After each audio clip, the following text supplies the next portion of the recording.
il est un promoteur du Front de gauche. Je veux vous parler de mon ami Francis Wurst, que je vous donne.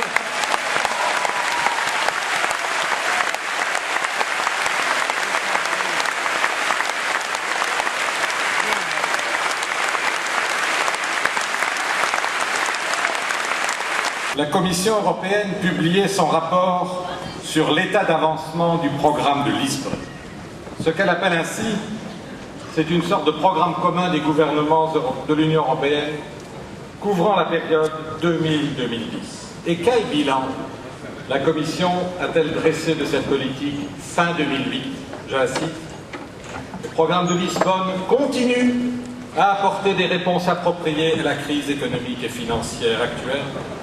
Et comment s'y est-elle prise?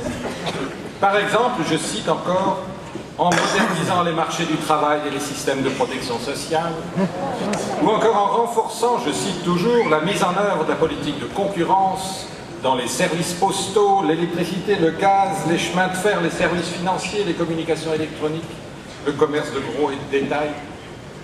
Elle mettait enfin le point sur les i en soulignant, je la cite, la mise en œuvre complète et dans les délais de la directive sur les services, c'est-à-dire la directive Bolkestein, par les États membres d'ici décembre 2009 est une priorité. Ce jugement pénétrant de la Commission, en accord avec les gouvernements, date, je le rappelle, de la mi-décembre 2008. Puis la crise s'aggravant sans cesse malgré ces réponses appropriées de la Commission. Celle-ci précisait le 20 février dernier, il y a 2 semaines, je la cite, l'impact de la crise devrait être considérable tant en 2009 qu'en 2010. Par conséquent, nous devons poursuivre les réformes structurelles engagées au titre de la stratégie de Lisbonne et se prononcer sur les moyens de renforcer cette stratégie au-delà de 2010. Fin de citation. Autrement dit, notre politique est de toute façon la bonne. Si les résultats sont positifs, on la poursuit. S'ils sont désastreux, on la développe. Quelle conclusion tirons-nous de ce type de rappel brutal et répété du divorce qui sépare chaque jour davantage cette Europe-là des attentes pressantes des peuples qui la composent? D'abord, que si on est de gauche, c'est un devoir démocratique et un devoir moral, non seulement de refuser de co-gérer cette politique avec la droite, tant à la Commission qui propose qu'au Conseil et au Parlement qui dispose, mais de s'opposer radicalement à cette politique, aux structures qui la sous-tendent, comme aux traités qui la codifient. Nous sommes donc fidèles à l'éthique de gauche en constituant un front pour changer d'Europe.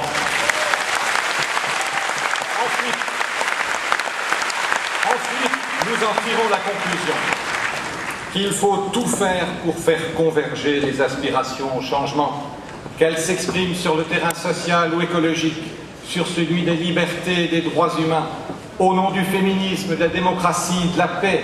Ayons toujours à l'esprit la citation fort justement rappelée tout à l'heure par Gisèle Halimi, lorsqu'une idée s'empare de millions d'hommes et de femmes, elle devient une force matérielle. Et aujourd'hui, l'idée qui fait son chemin dans les têtes, c'est laquelle?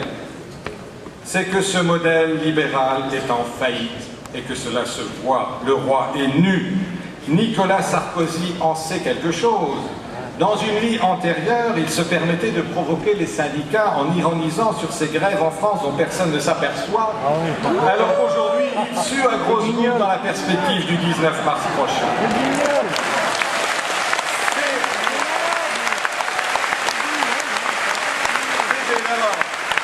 C'est dès lors la responsabilité par excellence de la gauche d'ouvrir en grand, à partir de l'expérience de nos concitoyennes et de nos concitoyens, le débat sur les ruptures à opérer et les alternatives à construire.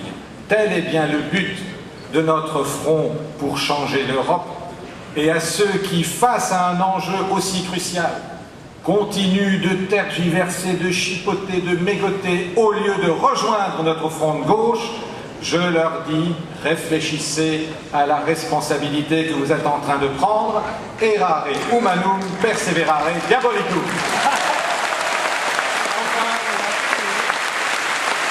Enfin, la situation actuelle Enfin, la situation actuelle nous conforte comme jamais dans la conviction qu'il faut à toutes les étapes de ce combat penser européen.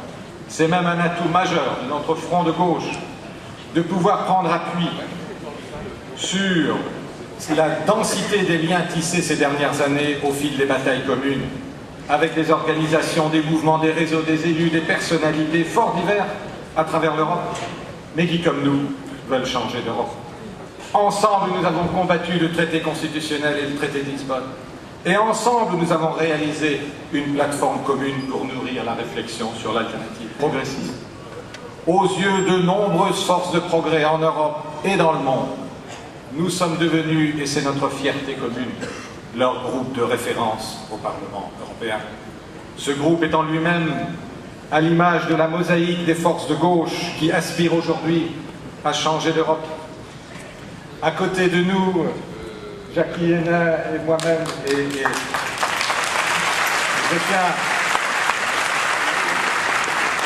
je tiens à remercier Jackie de la part très importante qu'il a prise à la présentation la présence de la délégation française, et je suis sûr qu'une fois réélu, dûment réélu, il représentera dignement non seulement sa région, mais l'ensemble de notre peuple.